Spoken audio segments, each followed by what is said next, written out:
Thank you very much, Mr. Chairman. Dr. Bhattacharya, good to see you again. Welcome.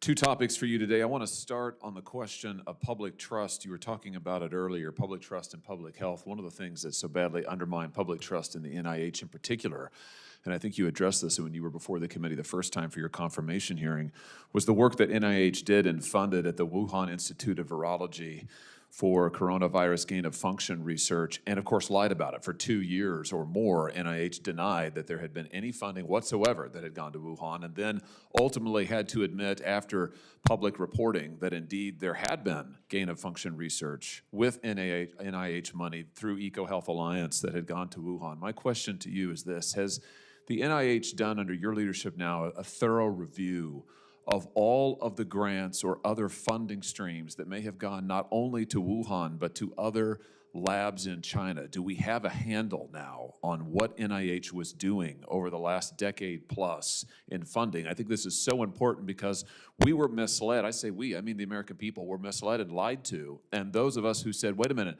we think there's a funding stream there, we were called conspiracy theorists, kooks, crazies. It turns out it was 100% correct. So has NIH done a review of what funding streams have gone to Wuhan and to other labs? I've been focused primarily on making sure that we don't currently have or in the future have. So I put in policies to have better oversight of foreign collaborations. I've worked very hard on the dangerous gain of function. We paused 40 grants that have some potential risk of dangerous gain of function and put in policy so that never happens again. Because that's, to me, that's the most important thing. We can't ever do it again. I'm working on the review. It's a long review, and it's gonna. And I'd love to work with Congress, and it's something that other parts of the administration are also interested in. It's a long, complicated story that unfortunately doesn't just involve the NIH. It also involves partners, foreign partners, and so I think it's something that we really should do, but we haven't. I can't tell you we've completed it at this point. Don't you think that accountability is important? I mean, don't you think to restore public trust is important that we level with the American people, that there's transparency, that we correct the record and say, here's actually what your government did with your tax money? Maybe it'll be little. I mean, maybe there won't be much beyond what went to Wuhan. I hope that's the answer. Maybe it's more than that. Whatever it is, I think the public deserves to know.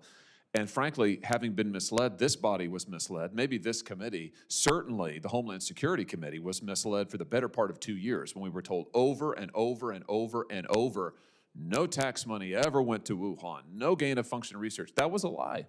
That was a lie from the leaders of NIH at the time.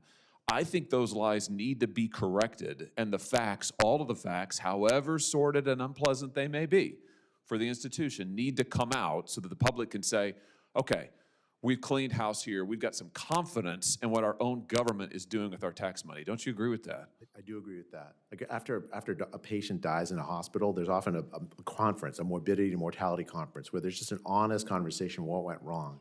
I think the United States desperately needs that. Yeah, desperately. Well, will you make that a priority in your time at NIH? Happy to collaborate with you and others in Congress to make that happen. Good. I think it's absolutely vital. Let me switch topics now and ask you about the health of America's children. I'm wondering how closely you've looked at the effect of social media, big tech, social media, and AI on children's health.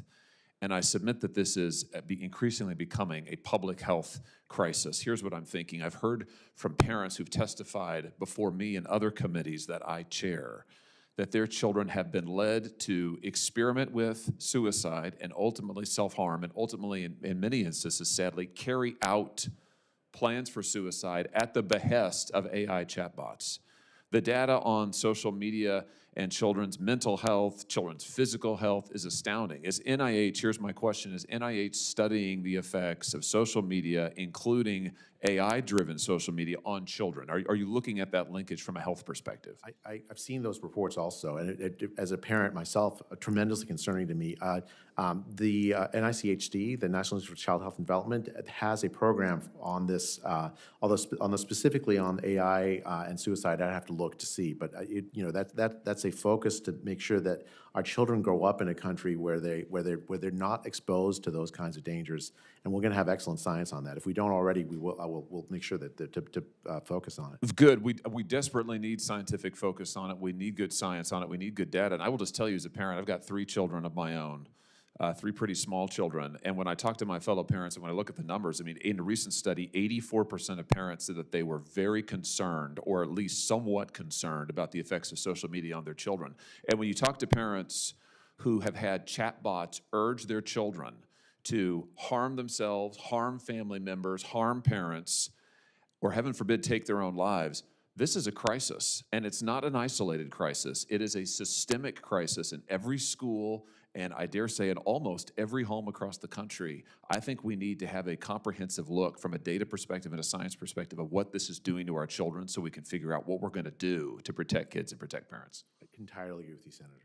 Thank you, Mr. Chairman.